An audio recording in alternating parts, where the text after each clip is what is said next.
Assalamualaikum students of class 7. How are you dear students? Students, we finished the history chapter number 14 in the last lecture, and we completed the comprehension, and I gave you the worksheet of the chapter for homework. I hope you've all done it. Students, today is a new lecture with a new chapter. We are going to start chapter number 3, that is the main agricultural products of the Muslim world, as you can see in the title of the lecture. और ये बहुत interesting है and similar chapter you've read in your class 6 also. We are going to read about the different agriculture crops and the livestock farming, about the livestock farming in this chapter also. You know that but it is going to be related to the Muslim world. क्या last time हमने agriculture crops of Pakistan पढ़ा था class 6 में, but this chapter is related to the agriculture products of the Muslim world. As you all know that somehow the Pakistan and the economy of Pakistan and the people of Pakistan are related to agriculture.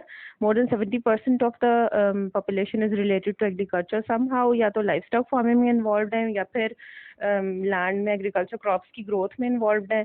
अपना land होता है तो भी agriculture से related है, और अगर अपना land नहीं होता कुछ लोगों का तो वो agriculture जो लोग crops वगैरह grow कर रहे होते हैं उनके पास काम कर रहे होते हैं. हमारे villages वगैरह में लोग normally तो मोर और less more than I think 70% of the population किसी ना किसी तरह से एग्रीकल्चर के साथ लिंक्ड है. Now look at the picture of a shepherd with his flock in Balochistan. तो ये आप देख सकते हैं लाइवस्टॉक फार्मिंग भी जो है ना हमारे यहाँ मुस्लिम वर्ल्ड के साथ लिंक्ड है और बहुत ज़्यादा इंपॉर्टेंट समझी जाती है. एक सेक्रीफाइस के पॉइंट ऑफ व्यू से भी जो हमारे यहाँ एनुअल कुर्बानी पर, ईद उल अज़हा पर हमारा सेक्रीफाइस होता है, उसमें भी बहुत लार्ज अमाउंट ऑफ एनिमल्स जो हैं उसके लिए रिक्वायर्ड होते हैं. तो लोग स्पेशली उनके लिए फार्मिंग करते हैं और बहुत जो प्रॉफिटेबल बिजनेस है ये भी हमारे यहाँ मुस्लिम वर्ल्ड में. और सेकेंडली क्या है जी कि हम लोग किसी तरह से ना मुस्लिम वर्ल्ड जो ज़रा ज़्यादा हम कार्निवोर्स होते हैं, तो जो है मीट ईटर्स हम ज़्यादा होते हैं थोड़े से, ठीक है ना. और मज़ाहिब की से रिलेट करें अगर तो क्योंकि हम शुरू से वो कुर्बानी वगैरह के कॉन्सेप्ट से और थोड़ा सा इस तरह से हम लोगों का ज़्यादा ट्रेंड है. मीट और डेयरी फार्मिंग भी यहाँ पे ज़रा ज़्यादा होती है और इससे रिलेटेड चीज़ों का, और एक्सपोर्ट भी हमारे यहाँ से बहुत होता है मुस्लिम वर्ल्ड से ना. एक तो डेयरी प्रोडक्ट्स भी काफ़ी जाती हैं और ऊपर से मीट और मीट रिलेटेड प्रोडक्ट्स. अब तो फ्रोज़न आइटम्स भी बहुत बनने लगे हैं और वो जाने लगे हैं, ठीक है ना. तो किसी ना किसी तरह से हम लोग एग्रीकल्चर से रिलेटेड हुए हुए होते हैं. Now come to page number 10 और हम इसकी थोड़ी सी रीडिंग कर लेते हैं. Agriculture is the main occupation of the majority of the people living in the Muslim world. ठीक है जी, मेन ऑक्यूपेशन होता है.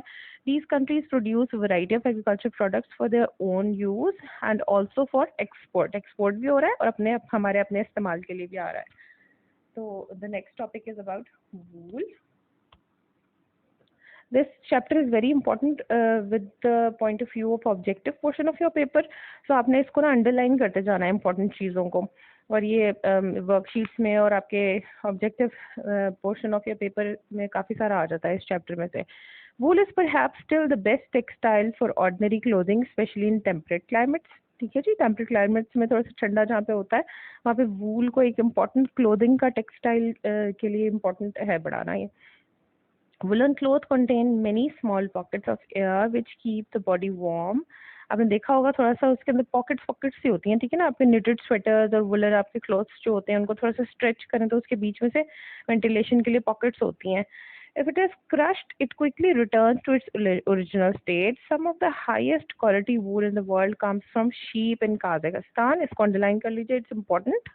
The wool from sheep and sometimes goats in Pakistan and Turkey, though much harder and rougher, is perfect for carpet making. ये भी बहुत important है. पाकिस्तान और Turkey की goats का थोड़ा सा harder और rougher वो होता है wool, जिससे carpet making होती है, ठीक है ना, carpets बनते हैं. The Muslim world supplies about 10% of the world's wool from Iran, Afghanistan, Pakistan, Turkey and Central Asian states. अब ये भी इम्पोर्टेंट है बहुत कि मुस्लिम वर्ल्ड में मेन जो वूल 10% जो जा रहा है मुस्लिम वर्ल्ड की साइड से वूल, वो कौन कौन सी कंट्रीज से आ रहा है. ओके, तो इसको भी ज़रूर अंडरलाइन कर लें. Iran, Afghanistan, Turkey, Pakistan and central Asian states. Now come to cotton. As you know, अगर हम यहाँ पे पिक्चर्स देखें आप लोगों की, पहले जो पेज नंबर 11 पर हैं पिक्चर्स, ये different cotton and cotton products हैं. पहले तो आप कॉटन का प्लांट देख रहे हैं, ये ठीक है ना. ये इस तरह की प्लांट होता है बिल्कुल. जब वो ड्राई हो जाता है, उसके लीव्स वगैरह बिल्कुल ड्राई हो जाते हैं, तो उसके ऊपर ये ब्लूम करता है एक फ्लावर की फॉर्म में. इसको पिक करते हैं, डिफरेंट लोग इसको पिकिंग के बाद उनको बेल्स में डाल के और भेज दिया जाता है कॉटन जिनिंग और इस तरह की फैक्ट्रीज में, फिर वहाँ पे प्रोसेस होकर इसका यार्न बनता है, क्लॉथ बनता है, टेंट्स बनते हैं, टॉवल्स जैसे आप सामने देख सकते हैं, बेडशीट्स। बहुत अच्छी फाइन कॉटन जो है ना वो मुस्लिम वर्ल्ड की साइड से प्रोवाइड की जाती है, बहुत फेमस है, ठीक है ना, साउथ एशियन कंट्रीज़ की कॉटन जो है। पाकिस्तान भी बहुत इंपॉर्टेंट एक्सपोर्टर्स में आता है कॉटन के। अच्छा जी, let us read about cotton. Okay, ji. Today, cotton is one of the world's leading agriculture crop. It can be used for many purposes. अभी आप इसकी products आ जाती हैं, cheap clothes for everyday use as well as expensive luxury material. बहुत अच्छी fine cotton material भी बनता है और cheap cloth भी बनता है.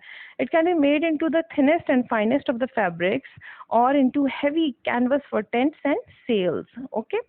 टेंट्स और सेल्स के लिए भी बनता है, जो आपकी देखा होगा आपने शिप्स में और बोट्स में बड़े बड़े बादबान लगे होते हैं, सेल्स उनके लिए भी होता है, टेंट्स के लिए भी होता है.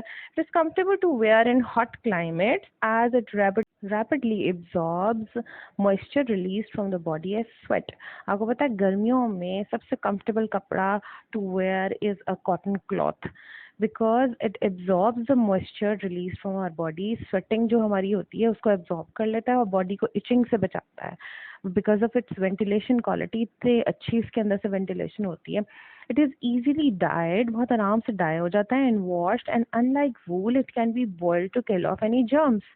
इसकी एक बहुत बड़ी जर्म्स और इन्फेक्शन इट में कंटेन, एक बहुत बड़ी क्वालिटी है कॉटन क्लॉथ की कि अगर किसी को इंसान को स्किन एलर्जीज या कोई इन्फेक्शन वगैरह हो तो डॉक्टर्स हमेशा रेकमेंड करते हैं कि आप कॉटन क्लॉथ पहने. क्यों?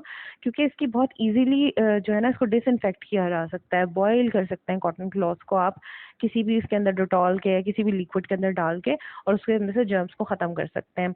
When the fibers have been removed for spinning and weaving, the seeds are crushed to make oil for cooking. जब ये कॉटन बॉल्स छोटी छोटी सी प्लांट के ऊपर से रिमूव करते हैं ना, उसके बीच में एक ब्लैक कलर का सीड होता है छोटा सा, तो वो जब कॉटन का पार्ट अलग करके उसको स्पिनिंग और वीविंग के लिए भेज दिया जाता है कॉटन फैक्ट्रीज में, तो ये जो सीड होता है इसको क्रश करके इसमें से ऑयल निकालते हैं. ये कुकिंग के लिए भी यूज हो सकता है, कॉस्मेटिक्स वगैरह के लिए भी यूज हो सकता है. और जो उसका रिमेन्स होते हैं, the remains of the crushed seed are good for feeding animals. जो रिमेन्स होते हैं, खल जो बच जाती है सीड की, उसको एनिमल फीड के तौर पे, एनिमल फॉडर के तौर पे यूज कर सकते हैं. तो ये सारी प्रोडक्ट्स हैं जो हम कॉटन क्लॉथ और जो सारे फैब्रिक और जो है टेंट्स और सेल्स और एनिमल फॉडर की तरह से कॉटन के सारे यूजेस हैं. ठीक है जी, जो प्रोडक्ट्स हैं जो हम कॉटन के प्लांट से हासिल करते हैं. तो the Muslim countries produce 20% of the world's cotton. 20% of the world's cotton is provided by the Muslim countries, and the most important countries among them are the leading common growing countries in this region are Egypt, Pakistan, Turkey, Uzbekistan and Sudan. ये main cotton producing countries हैं which provide about 20% of the world's cotton. So that is all for today, and your home assignment for today is to revise the objectives related to wool and cotton from page number 10 and 11. That is all for today. Allah Hafiz.